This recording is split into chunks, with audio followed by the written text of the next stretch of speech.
Nepali radio नेटवर्कको राति 8 बजेको नेपाली खबरमा खबर सहयात्री दीपक जोशीको नमस्कार। नेपाली खबर काठमाडौँ उपत्यकामा रेडियो एनआरएन 99.1, रेडियो nrn.com र ठाउँ-ठाउँका रेडियो स्टेशनहरूबाट एकसाथ प्रसारण भइरहेको छ। सरकारको असंवेदनशीलताका कारण नेपालमा कोरोनाको दोस्रो लहर सुरु हुने खतरा, जनस्वास्थ्य मापदण्डको कडाइका साथ पालना गर्न स्वास्थ्य मन्त्रालयको निर्देशन। हजारौं र लाखौं मानिसहरूलाई कुस्ती खेल्नका निम्ति सडकमा निकाले। संक्रमणको अर्को लहर आउन सक्ने सम्भावना त नकार्नै सकिँदैन नि। आजदेखि अलि चनाखो हुन मानिसहरूलाई चाहिँ सूचना गरेको। केपी ओली 25औं वर्षदेखि विदेशीबाट पालित पोषित रहेको प्रचण्डको आरोप। राष्ट्रपति भण्डारी 2 दिने भ्रमणका लागि भोलि बङ्गलादेश जाने। भागरथीको हत्या प्रकरणका अभियुक्त भनिएका किशोरले बयान फेरे। घाँटीमा चक्कु राखेर आरोप स्वीकार्न लगाइएको जिकिर, प्रहरी भन्छ घटनामा ट्विस्ट ल्याउन खोजियो। साथमा प्रमुख खबर संक्षेप। जनता जान्न चाहन्छन् अनलाइनमा आज र सामाजिक सञ्जाल अहिलेको नेपाली खबरमा। यो आवाज हो नेपाली रेडियो नेटवर्कको र तपाईं सुन्दै हुनुहुन्छ नेपाली खबर। नेपाली खबरमा सबैभन्दा पहिले आजको खास खबर। छिमेकी राष्ट्र भारतमा कोरोना संक्रमण बढ्न थालेपछि नेपालमा पनि त्यस्तो हुन सक्ने भन्दै स्वास्थ्य तथा जनसङ्ख्या मन्त्रालयले सावधानी अपनाउन आग्रह गरेको छ। आज एक प्रेस विज्ञप्ति जारी गर्दै मन्त्रालयले भिडभाड हुने काम नगर्न र जनस्वास्थ्य मापदण्ड पालना गर्न आग्रह गरेको हो।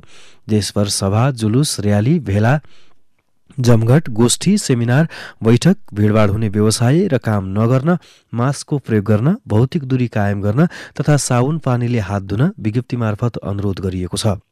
स्वास्थ्य तथा जनसङ्ख्या मन्त्रालयका प्रवक्ता डाक्टर जागेश्वर गौतमले युरोपेली मुलुकसँगै छिमेकी राष्ट्र भारतमा कोरोना संक्रमण हत्तै बढेको बताउँदै त्यसको असर नेपालमा पनि पर्न सक्ने खतरा रहेकोले सावधानीका उपाय अपनाउन आग्रह गरिएको बताउनुभयो।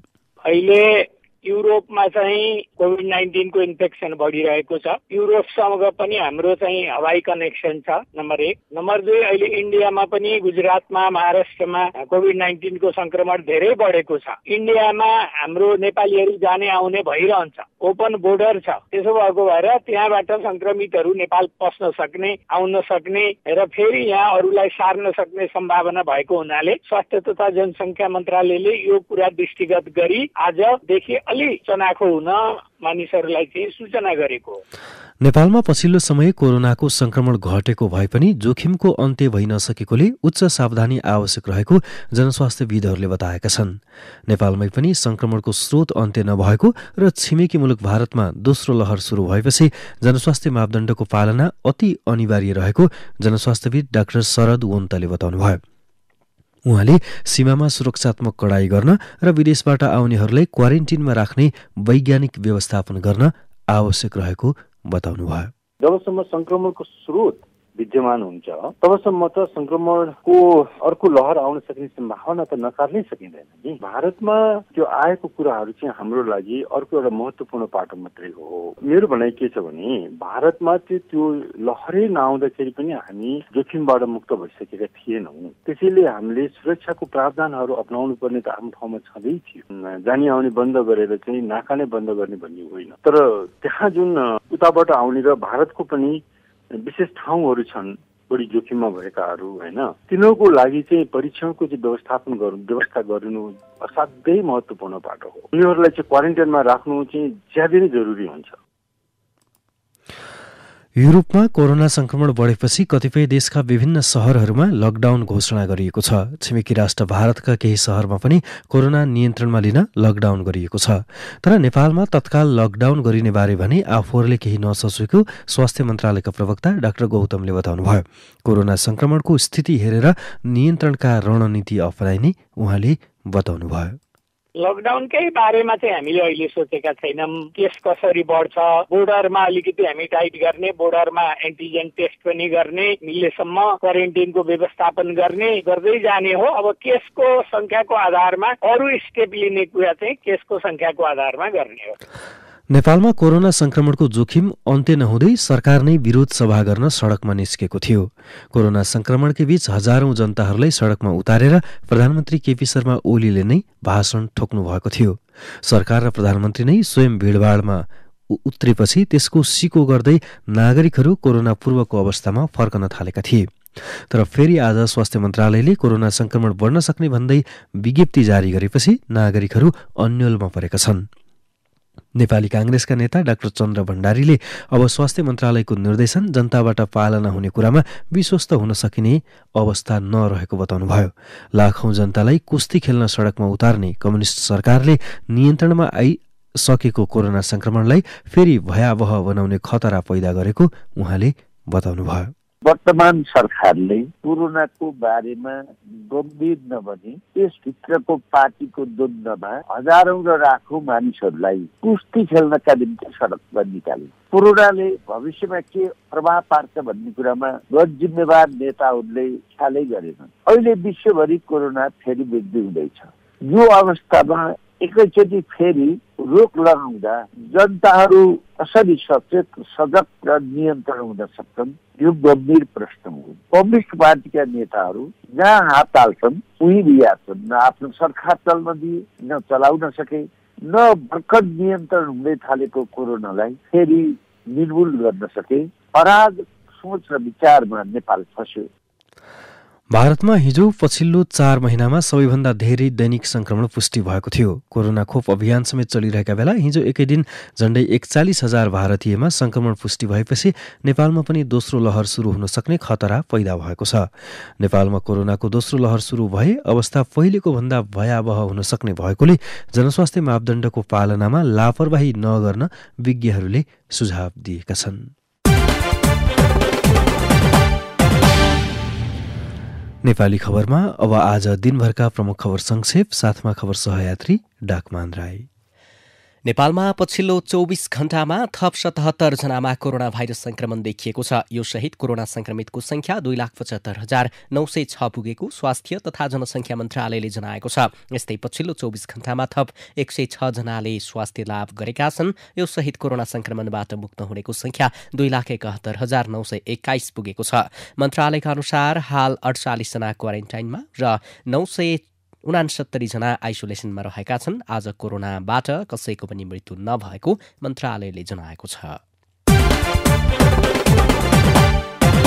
नेकपा माओवादी केन्द्रका अध्यक्ष पुष्पकमल दाहाल प्रचण्डले संविधान मास्ने पात्रको रूपमा प्रधानमन्त्री केपी शर्मा ओली अगाडि आएको बताउनु भएको छ। काठमाडौँमा आयोजित एक कार्यक्रममा आज उहाँले अहिलेको व्यवस्थामा नपराउनेहरूले संविधान संहिता र समानुपातिक समावेशिता मास्ने पात्रको रूपमा केपी शर्मा ओलीलाई अगाडि सारेको बताउनुभयो। हिजोका गणतन्त्र विरोधीको एउटा धार बनेको छ। उनीहरूले संविधान निस्तेज पार्ने मान्छे खोज्दै जाँदा केपी ओली भेटेका छन्, प्रचण्डले भन्नुभयो। प्रचण्डले आफूलाई भने संविधानको रक्षा गर्ने समानुपातिक समावेशी व्यवस्था जोगाउने धारको रूपमा व्याख्या गर्नुभएको छ। यसैबीच माओवादी केन्द्रको युवा संगठन योङ कम्युनिस्ट लीग वाइसिएलले देशभर 1,65,000 सदस्यता थप गर्ने निर्णय गरेको छ। चैत 4 र 5 गते काठमाडौँमा बसेको वाइसिएलको केन्द्रीय समितिको बैठकले हरेक निर्वाचन क्षेत्रमा 1,000 जनाको दरले 165 निर्वाचन क्षेत्रमा चैतभित्रमा सदस्यता विस्तार गर्ने निर्णय गरेको हो। सरकारले जापानले दिने 1 अर्ब 8 करोड बराबरको वस्तुगत सहायता अनुदान स्वीकार गर्ने निर्णय गरेको छ।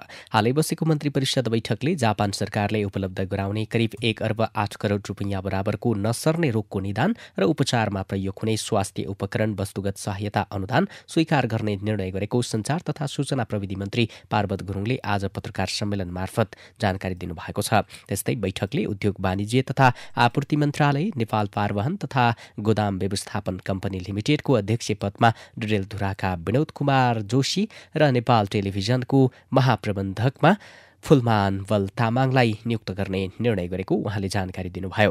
यसैगरी सरकारले होटल तथा रेस्टुरेन्टलाई लकडाउन अवधिको विद्युत महसुल पूर्ण रूपमा छुट दिने निर्णय पनि गरेको छ। प्रमुख प्रतिपक्षी दल नेपाली कांग्रेसले पार्टी पदाधिकारी र पूर्व पदाधिकारी बैठक बोलाएको छ। भोलि दिउँसो 2 बजेका लागि केन्द्रीय कार्यालय सानेपामा बैठक बोलाइएको केन्द्रीय कार्यालयका मुख्य सचिव कृष्ण प्रसाद पौडेलले बताउनुभयो। उहाँका अनुसार वर्तमान राजनीतिक परिस्थितिबारे छलफलका लागि बैठक बोलाइएको हो। आज मात्र वरिष्ठ नेता रामचन्द्र पौडेलले आफ्नो निवास बोहराटारमा आफू निकट नेताहरूसँग छलफल गर्नुभएको छ। पौडेल पक्षले सरकार विरुद्ध अविश्वासको प्रस्ताव ल्याउने विषयमा अन्य दलहरूसँग परामर्श गर्नुपर्नेमा जोड दिएको छ। राष्ट्रपति विद्यादेवी भण्डारीले भोलि र पर्सि बंगलादेशको 2 दिने राजकीय भ्रमण गर्दै हुनुहुन्छ। बंगलादेशका राष्ट्रपति अब्दुल हमिदको निमन्त्रणामा राष्ट्रपति भण्डारी भोलि बंगलादेश जान लाग्नु भएको हो। राष्ट्रपति भण्डारीको भ्रमणमा 2 मुलुक बीचमा केही विषयमा सम्झौता र सहकार्य हुने बताइएको छ। सभामुख अग्निप्रसाद सापकोटाले प्रतिनिधि सभामा विचाराधीन रहेका विधेयकका विषयमा समितिका सभापतिहरूसँग छलफल गर्नुभएको छ। सिंहदरबार स्थित सभामुखको कार्यकक्षमा प्रतिनिधि सभा अन्तर्गतका समितिका सभापतिहरूसँग छलफल गर्नुभएको सभामुखका प्रेस सल्लाहकार श्रीधर नेउपानेले जानकारी दिनुभयो। बलात्कारपछि हत्या गरिएकी बैतडीकी 17 वर्षीय भागरथी भट्टका अभियुक्त किशोरले बयान फेरेका छन्। अदालतको आदेशपछि सुधार केन्द्रमा रहेका 16 वर्षीय किशोरले आफूलाई जबरजस्ती घटनाको कबुल गर्न लगाएको आफ्ना बाबु समक्ष बताएका छन्। उनका बाबु दीपक भट्टले भागरथीलाई आफूले नमारेको भन्दै प्रहरीले घाँटीमा चक्कु राखेर घटना स्वीकार गर्न लगाएको बताउनु भएको छ। अभियुक्त किशोरका बाबुले दोगडा केदार गाउँपालिकाका एक प्राविधिक कर्मचारीको घटनामा संलग्नता रहेको बताएका छन्। मैले हत्या गरेको होइन, हत्या गर्ने एकजना गाउँपालिकाकै कर्मचारी हुन्, कार्की थरका हुन्, अर्को एकजनालाई मैले चिनिन, अभियुक्त किशोरको भनाई उद्धृत गर्दै उनको बुबाले भन्नुभयो। यता प्रहरीले भने घटनामा ट्विस्ट ल्याउन खोजिएको बताएको छ। सुदूरपश्चिम प्रदेश प्रहरीका प्रवक्ता एसएसपी मुकेश कुमार सिंहले तथ्य र प्रमाणले पूर्वपक्षका लागि थुनामा रहेका किशोरको संलग्नता पुष्टि भइसकेको बताउनुभयो। मस्तिष्कघात भएर उपचाररत नेपाली कांग्रेसका नेता नवीन्द्र राज जोशीलाई सरकारले दिने भनेको 10 लाख रुपैयाँ सहयोग उनको परिवारले नलिने भएको छ। जोशीका सहयोगी पुष्कर पाण्डेका अनुसार परिवारले सरकारले दिने भनेको सहयोग नलिने घोषणा गरेको हो। अन्तर्राष्ट्रिय जातीय विभेद उन्मूलन दिवसको अवसर पारेर मानव अधिकार तथा शान्ति समाजले आज काठमाडौँको बौद्धमा प्रदर्शन गरेको छ।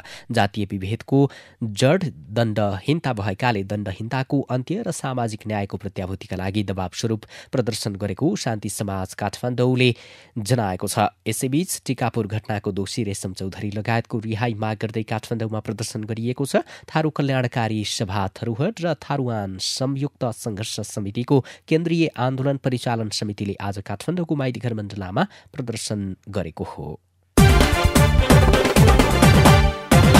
कोरोना महामारी सुरु भए यता पहिलो पटक नेपालले अन्तर्राष्ट्रिय मञ्चमा प्रत्यक्ष सहभागी भई पर्यटन प्रवर्धन गर्ने भएको छ। नेपाल पर्यटन बोर्डका अनुसार भारतमा आयोजना हुने South Asia Travel and Tourism एक्सचेन्जमा नेपालले सहभागिता जनाउने निश्चित भएको हो। साताको पहिलो दिन आज नै शेयर बजारमा उत्साह फर्किएको छ। पछिल्लो केही सातादेखि निरन्तर गिरावट आएको बजारमा यस दिन भने नेप्से परिसूचक 2.56% वृद्धि भएर 2338.47 बिन्दुमा पुगेको हो। गत साताको अन्तिम कारोबार दिन बिहिबार सामान्य सुधार देखिएको बजारमा आज भने हरियाली छाएको छ। साउदी अरबिया नेतृत्वको गठबन्धनले इरान समर्थित हुथी समूहलाई लक्षित गरी हवाई आक्रमण गरेको छ। आज बिहानै यमनको राजधानी सानामा हुथी विद्रोहीलाई लक्षित गरी आक्रमण भएको स्थानीय मानिसहरूले बताएको अन्तर्राष्ट्रिय सञ्चार माध्यमहरूले बताएका छन्। शुक्रबार साउदी अरबियाको तेल रिफाइनरी केन्द्रमा भएको ड्रोन आक्रमणको जिम्मा हुथी समूहले लिएको छ।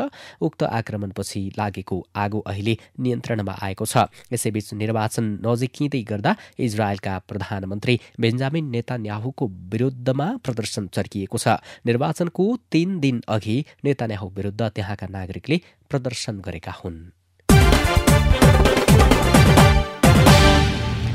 चर्च बोइज युनाइटेड युनाइटेडले शहीद स्मारक सी डिभिजन लिग फुटबलमा लगातार तेस्रो जित निकालेको छ। आज भएको खेलमा स्वयम्भू क्लबलाई 2-0 गोल अन्तरले पराजित गर्दै चर्चले लगातार दोस्रो जित निकालेको छ। यस्तै आजै भएको दोस्रो खेलमा झापा एफसीले जित निकालेको छ। समाज कल्याण खेलकुद केन्द्रलाई 2-0 गोल अन्तरले पराजित गर्दै झापाले पहिलो जित निकालेको हो। यसैबीच नेपाल क्रिकेट संज्ञानको सेन्ट्रल कन्ट्र्याक्टमा रहेका राष्ट्रिय महिला र पुरुष क्रिकेटरले 1 वर्षकै पारिश्रमिक पाउने भएका छन्। सेन्ट्रल कन्ट्र्याक्टमा रहेका खेलाडीसँग 6 महिनाको सम्झौता गरे पनि क्यानले 1 वर्षकै पारिश्रमिक उपलब्ध गराउने भएको हो। र Lalitpur mayor women's championship cricket यही चैत्र 21 गतेदेखि हुने भएको छ। नेपाल क्रिकेट संज्ञानको आयोजना तथा ललितपुर महानगरपालिकाको आर्थिक सहयोगमा हुने उक्त प्रतियोगिता चैत 21 देखि 28 गतेसम्म हुने आयोजकले आज जानकारी गराएको हो।